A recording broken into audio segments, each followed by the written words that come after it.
¿Qué pasa?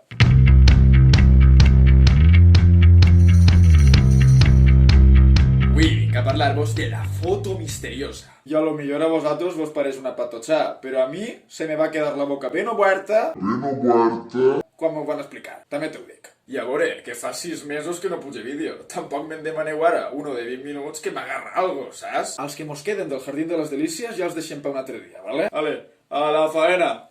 Mira, si jo et poso davant esta foto, tu què diries? Que em deixa de bobades, que això t'assomes al balcó de ta casa i veus lo mateix, no? Pues tens tota la raó del món. No seré jo qui te la lleve, però és que ojo cuidado a lo que vaig a dir. Eixe carrer que esteu veient tan solito i desolado és com si tu ara te'n vas a qualsevol part del centre de València. Estava a rebentar de gent. I és que és així com t'ho dic, en el moment de la foto estava ple de gent, de carros i de sa tia Manuela passejant. Éramos pocos i parió la abuela. Lo que mos faltava ja, vamos. I ara ve la cosa. Com és possible que tu faces una foto a un puesto on hi ha més gent que al càmping del Festivern i no es vega ningú? Explica-m'ho, perquè jo no ho entenc. Clar, ara estem acostumats a que tu agarres el mòbil i en un segon tens la foto feta, pujar i en 100 likes a l'Instagram. Però en aquests moments la fotografia s'acabava d'inventar com aquell que diu. I això té una explicació, i és que resulta que el senyoret Daguerre, gràcies sempre a la influència de Niepce, que és el que va fer la primera foto que conservem. Encara que es veu com al fogó perquè tenia un temps d'exposició de 8 hores i el sol no va estar esperant a que faces la fotet, saps? I no es relleuen els noms, que això del temps d'exposició és el rato que està a l'obturador obert entrant-li llum per fer la foto. Però bueno, tornem a lo que anàvem. Resulta que el Daguerre es va treure de la manga el daguerrotip, el primer procediment fotogràfic oficial. I no us assusteu per lo que vaig a dir, que ara en seguida vos ho traduïsc al cristiano.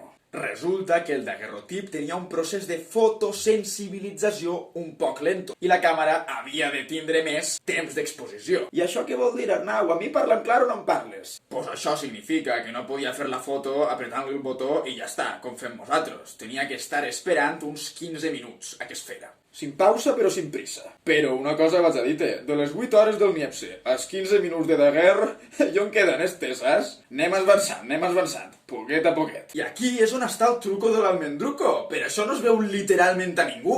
Perquè al estar la càmera ahí 15 minuts, dale que te pego, tot lo que estiguera manejant-se en eixe carrer no anava a eixir a la foto, només lo que estiguera quietet. Mira, anem a passar-ho a segons perquè sone més exagerat encara i ho entengueu millor. Tu imagina't que hi ha un samarro que està 900 segons fent-te una foto. Que també t'ho dic, ja són ganes, eh?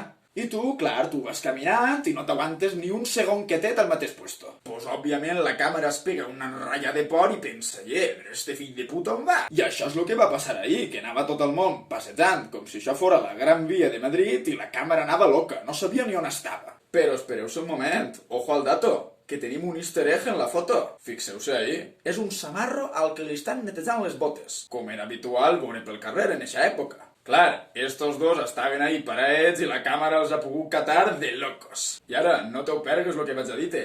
Es creu que estes dos són les primeres persones en aparèixer en una foto. És que la mare que els ha parit, eh? ¿Quién lo iba a decir? A més, no he pogut confirmar si Daguerre els va posar ahí perquè volia escenificar la foto o si se'ls va trobar de pura pota, perquè he trobat les dues versions diferents. Però vamos, que d'una manera o altra, això mos fa plantejar-nos què és real i què no en les fotos que veiem dia a dia. Perquè aquí un carrer ple de gent l'hem vist literalment buit. I si es poden aconseguir este tipus de coses sense voler, com aquell que diu, perquè això era cosa del daguerrotip, no d'una manipulació posterior de que, vas cap borrar a la gent. No. Pues imagineu-se tot el que es pot fer quan vols manipular-les en intenció. Entonces aneu alerta, perquè tampoc podem pensar que el 100% de les fotos que veiem és tal qual la realitat, perquè no ho és sempre. I això en el nostre segle també passa, en el Photoshop i aquestes coses tan modernes que jo personalment no sé gastar.